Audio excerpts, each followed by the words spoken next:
G K. Moopanar அவர்கள் நெருங்கிய நண்பரும் எனக்கெல்லாம் ரொம்ப மனதுக்கு பிடித்த ஒரு நமது தேனி மாவட்டத்தை உள்ள முக்கிய தமாக தலைவர் பெரியவர் கே.எஸ். அம்மாள் அவர்களை பார்க்கல. அவருடைய அன்பு மகன் மகேந்திரன் அவர்கள் எனக்கு நான் இங்கே எம்பியாக இருந்த காலத்திலிருந்து எனக்கு நல்ல நண்பர். அவர்களை எல்லாம் மீண்டும் இன்றைக்கு சந்தித்து நலம் விசாரிக்கிறோம். இது அரசியல் சந்திப்புகளெல்லாம் தாண்டி எனது நட்பை பெரியவரை பார்க்கணும். நட்பாக அன்றைக்கி போராட பார்த்த மாதிரி அவங்கெல்லாம் என்னுடைய நான் தேனிக்கு வந்த காலத்துலேருந்து என் மேலே கூட்டணியில் இருந்தாலும் இல்லாத போது என் மேலே அன்பாக நட்போடு பழகிட்டு இப்பொழுது கூட்டணியிலே இருக்காங்க. அதனால் ஐயா ஜி.கே. வாசன் வர்றாங்க. அது டூர் சம்பந்தமெல்லாம் வந்து பேசிட்டு அவங்க 4 வரதா இருக்காங்க. நான் அவங்கள்ட்ட 5ஆம் தேதி வர சொல்லி கேட்க போகிறேன். ஏன்னா அன்றைக்கி பாரதிய ஜனதா கட்சியின் மாநில தலைவர் நண்பர் அண்ணாமலையும் அன்றைக்கி வர்றாங்க. அதனால் இவங்களை மகேந்திரன் சொன்னார், ஐயா வந்து 4ஆம் தேதி வரதா. நான் ஃபோனில் பேசி ஒரு நாள் கொஞ்சம் தள்ளி 5ஆம் தேதி வந்தால் நான் 3 பேர் சேர்ந்து பிரச்சாரம் பண்ணலாமே நான் அவர்கிட்ட கேட்குறேன். ஆனால் உங்களுக்கு வெற்றி வாய்ப்பு எப்படி இருக்கு? பிரகாசமாக இருக்கிறது. தேனி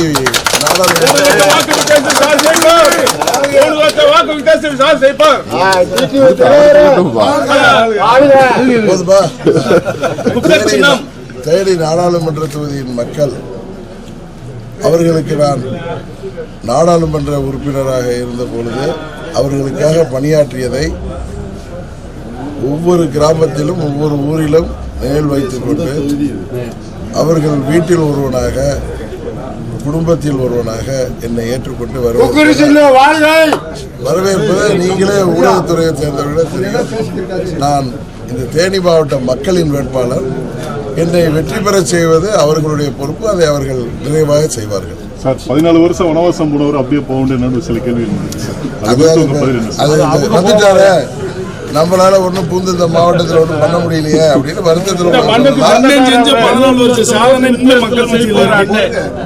அதாவது மக்கள், நான் பேசுறது மக்களை பத்தி, நீங்க மக்களை பத்தி பேசுறீங்க.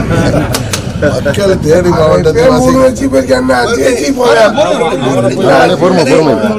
தேனி மாவட்ட மக்கள் ஆர்வத்தில் பேசுறாங்க. தேனி மாவட்ட மக்கள் என்னை எப்படி வரவேற்கிறார்கள், நான் வனவாசம் போனதற்கு காரணமானவர் யார் என்பதெல்லாம் அவங்களுக்கு நல்லாவே தெரியும்.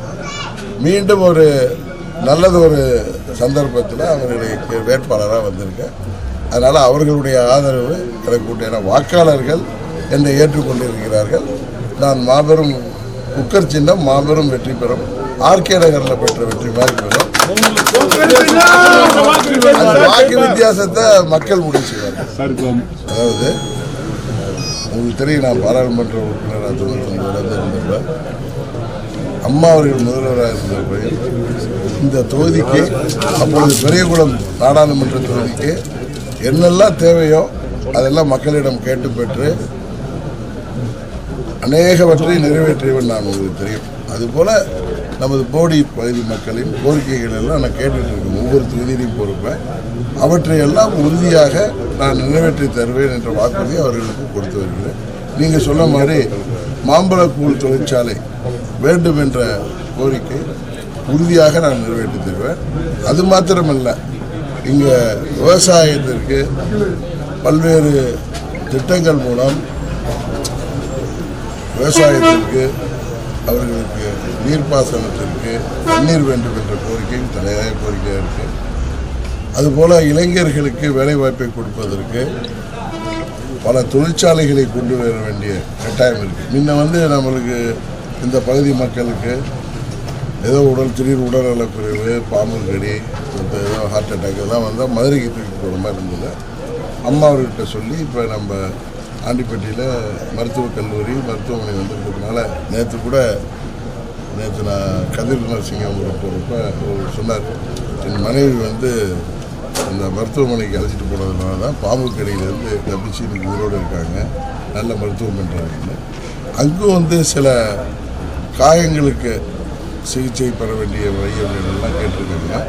அதுபோல் ஒவ்வொரு பகுதியாக சென்று மக்களுக்கு என்ன தேவை, அந்த பகுதிக்கு என்ன திட்டங்கள் தேவை என்று அந்த பகுதியைச் சேர்ந்த மக்கள், வியாபாரிகள் மற்றும் இந்த பகுதியில் வசிக்கின்ற பெரியவர்கள் அவர்களிடம் கோரிக்கைகள் எல்லாம் கேட்டு பெற்று அதையெல்லாம் நான் தேர்தல் அறிக்கையாகவே சொல்லி அவற்றையெல்லாம் உங்களுக்கு தெரியும் 3வது முறையாக பிரதமர் மோடி அவர்கள் தான் வர இருக்கிறாங்க.